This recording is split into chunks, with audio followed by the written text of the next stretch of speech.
Sir ನಮಸ್ತೆ. ನಮಸ್ತೆ. ತಮ್ಮ ಹೆಸರು ಸರ್? ಮೋಹನ್ ರಾಜ್ ಅಂತ. ಆಹಾರ ಯಾವಾಗ ಶುರುವಾಗಿದ್ದು ಸರ್? ಆಹಾರ ನಾವು 2022 ಜುಲೈಯಲ್ಲಿ ಶುರು ಮಾಡಿದ್ವಿ. ಲಾಸ್ಟ್ ಇಯರ್ ಅಷ್ಟೇ ಶುರು ಮಾಡಿದ್ದು. ಲಾಸ್ಟ್ ಇಯರ್ ಶುರು ಮಾಡಿದ್ವಿ. ಹೇಗಿದೆ ಸರ್ ರೆಸ್ಪಾನ್ಸ್? ಜನರ ಆಶೀರ್ವಾದ, ಕಸ್ಟಮರ್ಸ್ ರೆಸ್ಪಾನ್ಸ್ ತುಂಬಾ ಚೆನ್ನಾಗಿದೆ. ಓಕೆ, ಏನೇನು ಸಿಗುತ್ತೆ ಸರ್ ನಿಮ್ಮ ಹತ್ರ? ಸರ್, ನಮ್ಮಲ್ಲಿ ಕೈಗೆ ಇಟ್ಕೋ ಬೆಳೆಯಲ್ಲಿ ನಾವು ಅನ್ಲಿಮಿಟೆಡ್ ಇಂಟ್ರೊಡ್ಯೂಸ್ ಮಾಡಿದ್ವಿ ಫಸ್ಟ್. ಓಕೆ, ಹೆಮ್ಮೆಯಿಂದ ಹೇಳ್ಕೊಳ್ತೀವಿ. ನಾಟಿ ಸ್ಟೈಲಲ್ಲಿ ಅನ್ಲಿಮಿಟೆಡ್ ಅಂತ ಇಂಟ್ರೊಡ್ಯೂಸ್ ಮಾಡಿದ್ದೆ ನಾವು.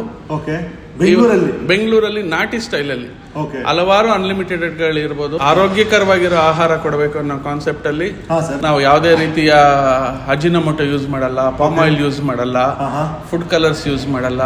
ಈಗಲೂ ನಾವು ಪ್ರತಿದಿನ ಕಡಲೆಕಾಯಿ ಎಣ್ಣೆಯಲ್ಲೇ ಅಡಿಗೆ ಮಾಡೋದು. ಕರಿಯುವ ಐಟಮ್ ಎಲ್ಲ ಪ್ರತಿಯೊಂದು ನಂಬರ್ 1 ಗ್ರೇಡ್ ನ ಸನ್ಫ್ಲವರ್ ಅಂಡ್ ರಿಫೈನ್ಡ್ ಆಯಿಲ್ ಇಂದಾನೆ ಮಾಡೋದು. ಇದೆಲ್ಲ ಒಂದು ಆರೋಗ್ಯಕರವಾದ ಆಹಾರ ಕೊಡಬೇಕು. ನಮ್ಮ ಉದ್ದೇಶ ಇಷ್ಟೇ. ಒಳ್ಳೆ ಆಹಾರದ ಲಕ್ಷಣ ನೆಕ್ಸ್ಟ್ ಊಟದ ಸಮಯ ಅಷ್ಟೊತ್ತಿಗೆ ಜೀರ್ಣ ಆಗಬೇಕು. ನಿಮ್ದು ಕ್ಯಾಟರಿಂಗ್ ಸರ್ವಿಸ್ ಕೂಡ ಅವೈಲೇಬಲ್